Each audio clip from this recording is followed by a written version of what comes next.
I think it's fair to say that League is an incredibly frustrating game at times. I mean, I think we've all been there where something just sets you off and you lose your cool. And, I really want to take some time to explore how tilt works from a neuroscience perspective and hopefully, I mean, at least attempt to equip you guys with tools to be able to develop better forms of emotional regulation and gain more control over your emotions within the context of League of Legends. And so this is a bit of a passion project of mine. This is something that I absolutely love. And I truly believe League can be a great tool to actually develop higher levels of emotional regulation that can benefit you in many areas of your life.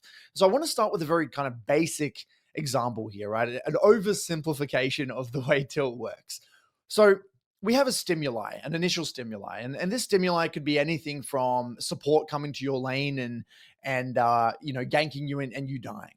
It could be you dying to a jungle gank. It could be you being getting spam pinged by your jungler. It could be you see your bot lane get double killed and that triggers you. We all have I guess differing stimuli create differing emotional responses for all of us depending on our league background and our personalities, yada yada yada.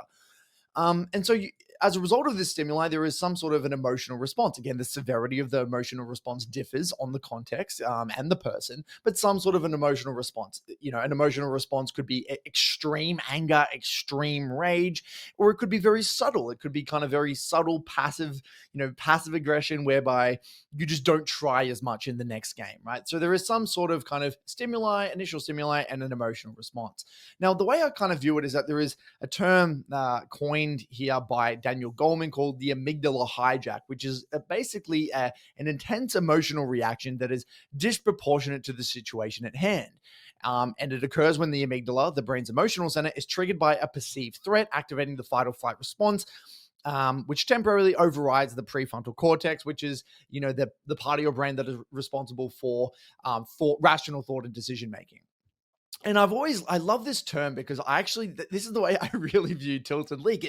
It's like your mind gets hijacked. It's impossible, or it feels impossible in the moment to use logic to be able to kind of problem solve your way out of it. You get really, really angry, this intense spike of emotions, and then that leads you to kind of make these inherently maybe emotional driven kind of decisions, whether that be type back, rage, AFK, tilt Q, whatever the hell it might be. So I will be referring to this maybe term throughout this video, the amygdala hijack. And I think it's a really great way of kind of describing this process of something kind of grabbing hold of you and causing a whole lot of an emotional response. So I want to talk little bit now about emotional regulation. So we have, again, this initial stimuli, we have this emotional response, and this is where emotional regulation comes into play, whereby we need to use or engage our prefrontal cortex to basically override or, I guess, put into context our emotions or our emotional response to that particular stimuli. So this is something that is trained over time. So I think it's important to note that what emotional regulation is, it's kind of a way of reining in your response to that initial stimuli. It's not to say that you don't feel emotions. It's more that you're able to regulate your emotions. So, for me, in my early days, in my heyday, when I was like a 16-year-old or 17-year-old or 18-year-old kid playing League, I would get very angry at certain events. So again, if someone shit talked me, if someone spam pinged me, I would have this initial emotion, my ego, my this anger or whatever the hell you want to call it would come up, and I would want to type back. I would want to fight back and win. And this was a pure emotionally driven response. Over the years, as I become more aware of how I responded emotionally in these scenarios, I was able to then step back and be like, okay, well, Curtis, I could just tie back and get into a bit of an ego battle here and see if I can trump this guy and win this argument, or I can disengage. I can focus on my gameplay, mute all and then move on. Right. And so it's not that I don't feel that frustration when those events happen. Maybe the severity of the emotional response is a little bit lower or dampened, but nonetheless, I still feel frustrated because League of Legends is an inherently kind of competitive environment. It's a competitive game and we all want to win. So emotions are always running high. If I die to a support roam or I get spam pinged by someone, it's not like I'm a Buddha and be like, la, la, la, la, la, I'm happy chappy. No, I will get bothered. I will feel something within. There'll be some emotional response. But then again, I've trained my emotional regulation to the point where I can be like, okay, I recognize my emotion. I feel a little bit upset here, but you know what? if I act on those emotions, that's not going to be productive here. That's not going to be beneficial for me winning this game. So I'm gonna act in a logical way. I'm gonna be act in a rational way, and I'm going to mute or make these set of decisions that's going to optimize, the outcome of this particular what the hell, whatever it is I'm trying to achieve, right? So at a very simple level, emotional regulation is a way of, again, regulating those emotions that you feel as a result of that stimuli. And so I'm going to be, again, referencing logic and the prefrontal cortex a lot throughout this video. So I want to talk a little bit about developing emotional regulation. So training emotional regulation is a long-term process. You don't just randomly like get it, at a click of a fingers, like, I've trained my emotional regulation. Now I can handle any scenario that comes to me. No, it's a journey. It's a marathon, and it is a muscle. I literally, and this hence why I use this image here. I view it as a muscle where every single interaction that you have in League, that's, and again, inherently emotional. It's an opportunity for you to train your emotional regulation. So how you respond is a choice. So again, I get flamed in a particular game. How I respond, that's an opportunity for me to learn. It's kind of like playing Pokemon. I get engaged now. I'm in a battle, and if I can either win and I'll get experience, or I lose and I don't get anything from that situation, if not go backwards. So the reality is that every day, every time you queue up and every time you play ranked, you're faced with these set of instances, these potential stimuli where you're getting, again, your emotions are getting riled up, and it's an opportunity for you to train how you respond in each and every one of these moments. So every time we use logic or our prefrontal cortex or rational thought to respond in a productive way, we're training that neural pathway and we're developing that in that muscle. And what helps is to reward your positive interactions or those productive interactions and be like, you know what, give yourself a pat in the back. You know what, 6 months ago, I wouldn't have responded like this. I would have maybe, added this guy after the game and blah, blah, blah, blah, blah. Or, and I look at myself now and it's like, wow, you know what? I actually really need to recognize how far I've come. And so rewarding positive instances while also correcting poor responses is a part of that kind of long-term journey. And this is why, venting is actually such a problem. And this is actually why it's banned in our academies, why I'm not a big, I actually hate venting. And I really think it's a big problem in the league space, because what venting really does is that you're reacting to a stimuli, you're letting your tongue go loose, and you're basically saying, okay, I'm frustrated, let me vent it all out. So you're basically completely opening that channel, and you're telling yourself, just again from a neuroscience perspective, that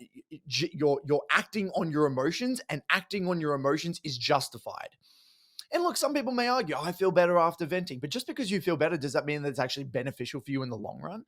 Probably not. And I've seen over time the degradation in people's mental state, or the degradation in people's relationship with the game when they engage in venting over a long period of time. Again, it's like a short-term band-aid fix. That's the way I view venting. So in our academy programs, in our Discord communities, it's not something that I allow, because I just think it's actually it's a very toxic form of self-sabotage over the long run. Okay. And one thing I just want to quickly talk about here, just in regards to emotional regulation, is that you need to be kind to yourself. You might have this idea in the future of how you want to respond to particular scenarios. And then you might look at yourself now and be like, far out, man. That's so far away. I can't even see myself being able to respond that way. But again, it's more about just understanding that we're human after all. We're emotional creatures. We have egos. We're competitive. We want to win. You need to be kind to yourself. You need to understand that it is really a long-term journey. Now, this is where I think it's important to talk about stateful issues. Now, for those of you who are unfamiliar with this term, it's a term I coined quite a while ago, relating to out of game or mindset issues. And these are issues relating to, you might lack sleep is a stateful issue. You might be comparing yourself to others, which is what I call as a stateful issue. You might be comparing yourself to your friends and the rank that your friends are at. You might have some crazy expectations about how good you think you should be. These are all kind of these messy out of game mindset related issues, right?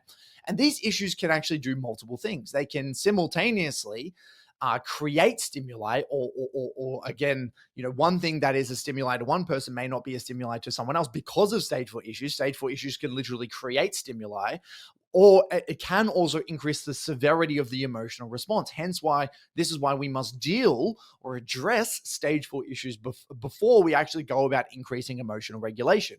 So for example, if I let's say for example I die to a gank, okay, I see that as a very natural, normal part of the game.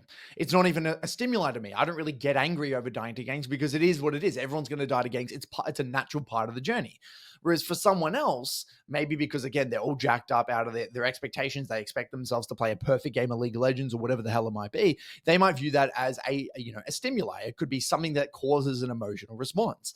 And because of them having crazy expectations about being this perfect player, they may have this crazy severe emotional response whereby they start beating themselves up, they struggle to remain present in the game, and that causes them to lose focus, rage at their jungler, and cause this whole kind of chain series of events. Now we can view this through the lens of, okay, well, how do we develop better quality emotional regulation and how do we manage those emotions?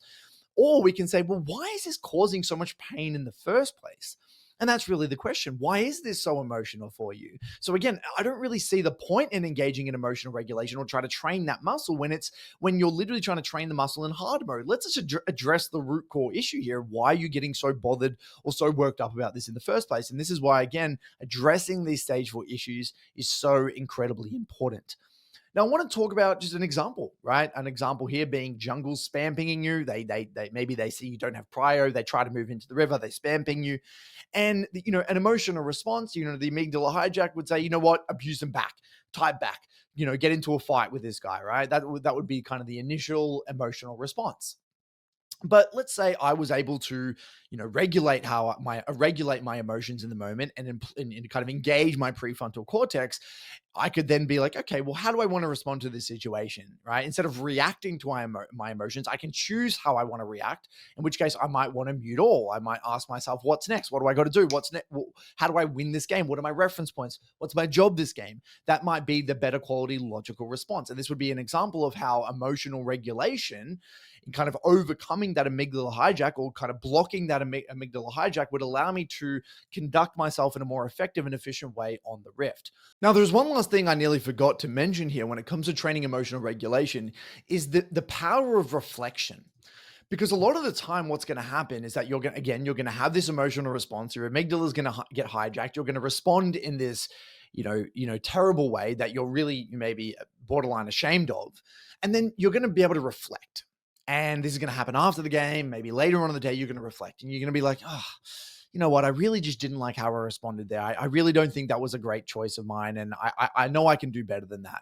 And you just simply reflecting on this and understanding that the way you respond and kind of, I guess, mentally reconciling the fact that the way that you acted wasn't aligned with what you want to do, logically, I guess rationally is kind of step number one. It always starts with like recognizing that the way you acted was a problem. And when you start to recognize that the way you're acting is a problem and you start to recognize how you should have reacted, even though if it's in hindsight, it doesn't matter. It's step number one is just reflecting and just kind of sometimes mulling over the situation. And a lot of people will feel as though that's kind of not practical, but it kind of is. I feel as though it's the step number one to developing this skill. You can't develop it without reflection because otherwise it's just not based in reality. I kind of want to end or wrap up this video with a little bit of a light-hearted meme here. So it's kind of a joke, but at the same time, it is a little bit sad. I think the reality of the league player base is a lot of us try to ignore the issue. A lot of us are, having these crazy emotional responses game to game to game.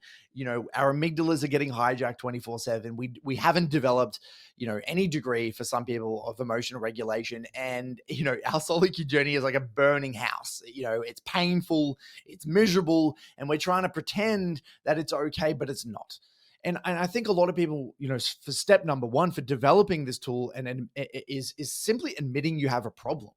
Simply admitting that, the way I'm conducting myself on the Rift is not okay. It's fundamentally not sustainable. I don't have a healthy relationship with the game. I can't control how I'm responding on the Rift. And it's honestly sad, but it's also freeing when you start to realize this.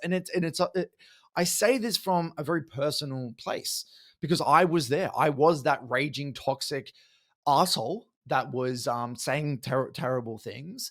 And when I started to realize, how much work I had to do, it was a little bit overwhelming. But again, baby steps, bit by bit, I was able to use these moments in games where I was responding terribly as a training tool, an opportunity for me to become a better version of myself. And this is where I think League broader can be this beautiful tool to become a better version of yourself and train emotional regulation, because the reality is that whether you have poor emotional regulation in League, um or it's in the real world, it's still a problem, right? And I see this day to day. You just drive on the roads, people get cut off once and they lose their shit. It's because they haven't developed this kind of form of emotional regulation. And I truly believe this is a skill that can benefit you in your professional life, in your family life, just day to day life in general. And I think we live in a day and age where a lot of us are getting triggered by a lot of things, and it's important to develop this skill. And last thing I want to say, it's not that we're ignoring the issue. A lot of people kind of feel as though, oh yeah, you're just ignoring the issue, right? It's not that I'm not aware of the issue if something happens. Like if my jungler runs it down in my game, it's not like I am not feeling that emotion. It's that I'm choosing how I respond to that emotion. That's the most important thing here, guys. So hopefully this gives you guys a little bit of context. Please let me know if you find this helpful in any way, shape, or form. And it's a long-term journey, so take your time. Have some fun with it to the best of your ability. And every game is an opportunity to become a better version of who you are. And never forget that. Otherwise, I'll see you for another video soon. Cheers.